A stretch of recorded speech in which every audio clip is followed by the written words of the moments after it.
یہ ٹھیک ہے ڈاکٹر صاحب، ہم نے کیا پاکستان کو فرمودات اور تصور اور جو نظریہ تھا قائد کا اس کے مطابق ہم کیوں نہیں چلا پائے؟ نالائقی تھی، کیا تھا؟ نہیں، بات تو یہ ہے کہ جو قائد اعظم نے چاہا تھا وہ اتنا واضح نہیں ہے۔ پاکستان بنا اس بنیاد پہ کہ ہندو اور مسلم آپس میں رہ نہیں سکتے، یعنی کہ مذہبی تفریق کی بنیاد پر بنا تھا۔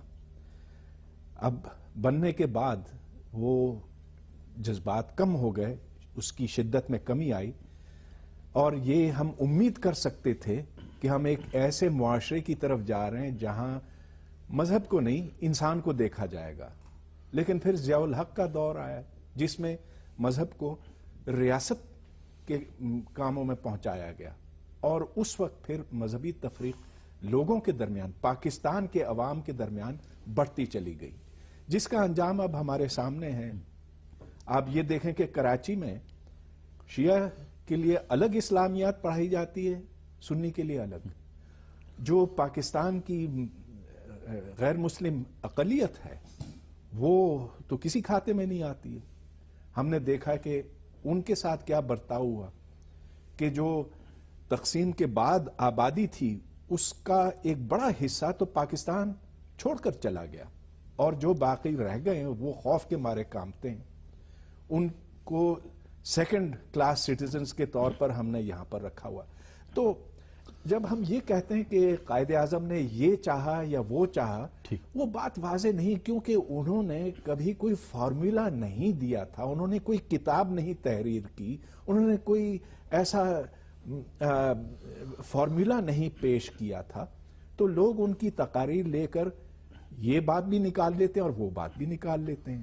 کوئی کہتے ہیں کہ قائد اعظم چاہتے تھے کہ یہاں پر شریعت کا نفاذ ہو، کوئی کہتا ہے کہ یہاں پر ایک سیکولر معاشرہ بنے، لیکن اس کے قطع نظر کے قائد اعظم کیا چاہتے تھے؟ مسئلہ یہ ہے کہ پاکستان کو اب آگے کس طرح سے بڑھنا چاہیے اور کس سوچ کے تحت، یہ پاکستان کے عوام خود طے کر سکتے ہیں۔ اب جو ہوا ماضی میں سو ہوا۔ ٹھیک ہے ڈاکٹر صاحب، پاکستان کے عوام خود طے کر سکتے ہیں، ان میں ٹیلنٹ بھی ہے، وہ خود آگے بڑھ سکتے ہیں۔ آج تک ہم اپنے اس انفراسٹرکچر کو بھی نہیں ڈیولپ کر سکے، پاکستان کی معیشت ہم بار بار آج تک روتے ہیں اور سالوں سے ہم رو رہے ہیں، کیا کرنا ہوگا ابھی؟ دیکھیں، ایک دو چیزیں اس میں کہوں گا۔ ایک تو یہ ہے کہ قائد اعظم نے ایک باغ میں ایک پودا لگایا تھا، اور اس کے بعد پودا لگانے کے بعد وہ تو چلے گئے، لیکن بعد میں جو آنے والے مالی تھے انہوں نے ٹھیک سے اس پودوں کی آبیاری نہیں کی، اور آج وہ پودا اس باغ میں شاید بہت چند پودوں میں سے ایک پودا ہے جو سوکھتا چلا جا رہا ہے۔ ٹھیک ہے، تو اس میں قائد اعظم کو تو قصور نہیں ہے، اس کے بعد آنے والے جتنے حکمران گزرے ہیں یہ ان کا قصور ہے کہ انہوں نے ٹھیک سے آبیاری نہیں کی ہے۔ اب اگر میں پاکستان اقلیتوں کا تحفظ بھی سکھاتا ہے ڈاکٹر صاحب، لیکن ہمارے ہاں تو کیا حال ہے؟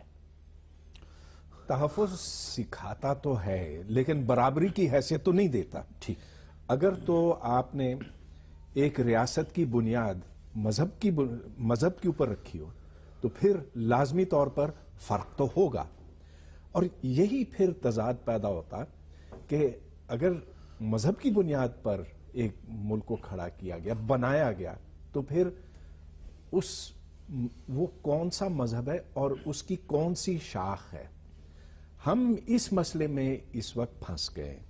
اب آپ یہ دیکھیں کہ جو پشاور کا سانحہ ہوا تھا اس میں جو طالبان تھے جنہوں نے بچوں کو قتل کیا، انہوں نے بچوں سے پہلے یہ کہا کہ کلمہ پڑھو، اور پھر ان کو مارتے وقت اللہ اکبر پڑھتے تھے۔ تو وہ تو اپنے آپ کو مسلمان سمجھتے ہیں، جو مارے گئے وہ بھی اپنے آپ کو مسلمان سمجھتے ہیں۔ ٹھیک، اب فیصلہ کون کرے گا کہ بہتر مسلمان کون ہے؟ یہ کہ وہ جو ہمارے ہاں خرابی پیدا ہوئی ہے وہ اسی کی وجہ سے ہے، اور اب ہم دیکھتے ہیں کہ جگہ جگہ اس کے مناظر، اس کے مظاہرے ہمیں دکھائی دیتے ہیں۔